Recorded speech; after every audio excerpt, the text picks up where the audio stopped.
গাইবান্ধায় আমি প্রথম ৪১ প্রকার চা বিক্রি করি। পুরাবন শাহী চা, পোড়া চা, স্পেশাল কাজু মালাই, স্পেশাল ভ্যানিলা চা, মটকা চা, মরিচ চা, গ্রিন টি, তুলসী টি, টারমারিক ইনফিউশন, ব্ল্যাক টি, জেসমিন মাসালা, গ্রিন স্লিপিং টি। এটা আপনার ৫ টাকা থেকে ৮০ টাকা পর্যন্ত। খেজুর গুড়ের স্পেশাল চা। এই চাটা বানাইতে গেলে এটা দুধটা আলাদা করে জাল করতে হয়। আর খেজুরের গুড় যেটা আমি যে গুড়টা ব্যবহার করি, এই গুড়টাতে ব্যবহার করি, এটা আমি নিজে নাটোরে গিয়ে সংরক্ষণ করি এই গুড়টা। এটা আপনার লেলেন গুড় বলা হয়, দানাও না লালিও না। এটা এই গুড়টা ওখান থেকে সংগ্রহ করি ভালো মানের।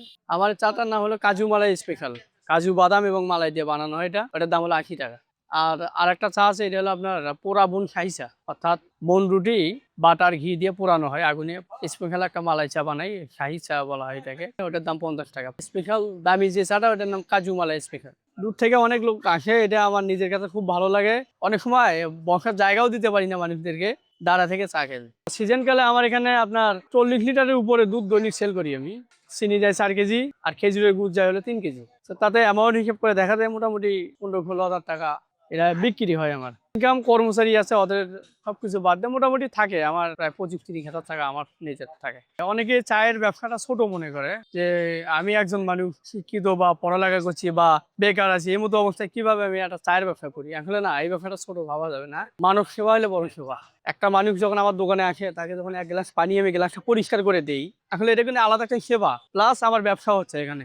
এখন তো টি ব্যাগ, তখন টি ব্যাগ ছিল না। তখন তুলসী পাতা চা শুধু তুলসী পাতা দিয়ে বানানো হতো, যে পুদিনা পাতা ওটা পুদিনা দিয়ে বানানো হতো। তো নতুন আবার কিছু ওই কাজী অ্যান্ড কাজী কোম্পানির কিছু চা নতুন দেখলাম, তো ওগুলো নিয়ে খেয়ে অ্যাড করলাম। করার পর আমার যে আগের আইটেম ওগুলোর সাথে এটাও মিক্স করে ব্যানার একটা বানাইছি। তো এই ব্যবসাটাকে অনেকে ছোট ভাবে, ছোট না ভেবে যদি কেউ এই ব্যবসাটা মনোযোগ সহকারে যত্ন সহকারে করতে পারে, আলহামদুলিল্লাহ খারাপ হবে না। সবচেয়ে কঠিন সময় ভাই আমার শুরুটাই ছিল। ইনকাম যা হতো তা দিয়ে হতো না, তার চা বেশি প্রয়োজন হতো, প্রয়োজন মিটাইতে পারতাম না। অনেক সময় অনেক কষ্ট করে চলতে হয়েছে ভাই। অন্য কর্ম ত্যাগ করার চিন্তা ভাবনা ছিল যে আসলে যা ইনকাম করতেছি এটা দিয়ে, তা দিয়ে হয় না। তো অন্য কোনো কর্ম করলে মনে হয় যে আশা করা যায় ভালো হয়। গেছিলাম অনেক কাজ করার জন্য, ২ দিন ১ দিন করছি, চলে আসছি। দেখি যে না, আমার ওই কাজগুলো হচ্ছে, আমার যেই কাজটা আমি জানি এই কাজটাই আমার কাছে ভালো। পলাশবাড়ীতে ২০১৮ সালে আসলাম। আসার পর মোটামুটি সবার কোয়ালিটি দেখলাম, দেখার পরে ভাবলাম যে নিজেও যদি একটা মানসম্মত চায়ের দোকান, যেহেতু আমার জানা আছে, কাজ যদি চালু করি তাহলে আশা করা যায় ভালো খারাপ পাবো। মোটামুটি ২-৩ মাসের মধ্যেই অনেক কাস্টমার অনেক জায়গা থেকে আসা শুরু হইলো। প্রথমে আমার আইটেম ছিল ৭-৮টা। লাল চা ছিল, দুধ চা ছিল, গ্রিন টি ছিল, তুলসী, তারপর লেমন, লেবু, তেঁতুল, এগুলোই চালাইতাম।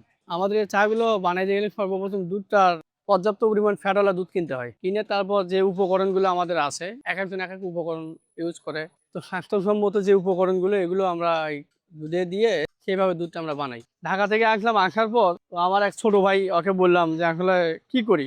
পরে বললো যে তুমি ব্যবসা বাণিজ্য যেটা জানো ওটা দেখো, যদি কোনো একটা জায়গা বুঝে করতে পারো।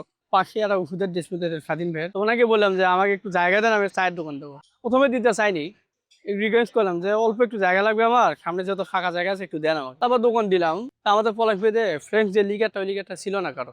তাদের দিক দেখে আমি একটা আইডিয়া নিলাম। আমার যে উপকরণগুলো, মশলা, লাল চার ভিতরে বিশেষ লাল চাটা বেশি পছন্দ করে মানে, আর দুধ যেভাবে জাল করি ওইভাবে জাল করে চাটা বিক্রি করি পলাশবাড়ীতে।